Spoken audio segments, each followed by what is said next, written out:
میں ایک جملہ کہنے لگا تھا، میں نے اگر آپ الناس کو عام کر دو، توجہ رکھنا، حضور کے بعد والوں کو بھی لے لو، حضور سے پہلے والوں کو بھی لے لو، ہم پھر بھی غلط نہیں کہتے۔ آپ کو کہ جی مولانا صاحب کیا مطلب؟ میں نے کہا مطلب آسان یہ ہے، آدم سے لے کر عیسیٰ یہ نبی ہیں، اور ہمارے پیغمبر صرف نبی نہیں ہے، یہ نبی الانبیاء ہیں۔ پہلے نبیوں کا کلمہ امت نے پڑھا ہے، اس نبی کا کلمہ نبیوں نے پڑھا ہے۔ اگر یقین آئے تو قرآن کھولو، لَتُؤْمِنُنَّ بِهِ، قرآن کہتا ہے اگر میرا پیغمبر تمہارے پاس آیا تو تم سب نبیوں نے ان پہ ایمان لانا ہے۔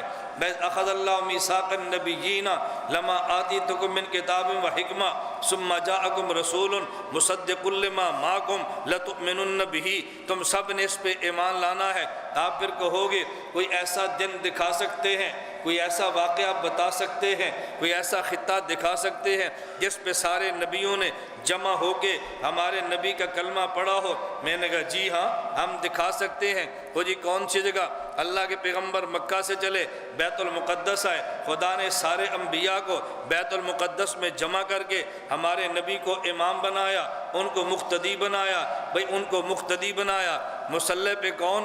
امام، وہ نبی ہے۔ مقتدی کون؟ وہ بھی نبی ہے۔ تو یہ نبی اس نبی کا کلمہ نہیں پڑھتے؟ تو جب ان تشہد میں بیٹھے ہوں گے اتحیات کون سا پڑھا ہوگا؟ اتحیات کون سا پڑھا ہوگا؟ اور جب اللہ کے نبی کے پیچھے کھڑے ہوں گے تو پیچھے پڑھنے کی حاجت نہیں ہے۔ آپ کہیں گے جی کیوں؟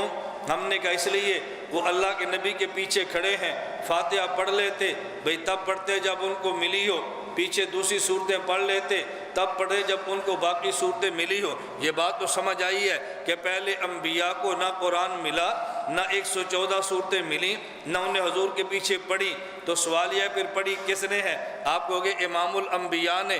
تو جو پیچھے مقتدی نبی کھڑا ہے وہ پڑھتا نہیں ہے، اس کو ملی نہیں ہے، لیکن جو آگے مصلی پہ پڑھ رہا ہے اسے مانتا بھی ہے یا نہیں؟ اس ماننے کا نام لَتُؤْمِنُنَّ بِهِ ہے۔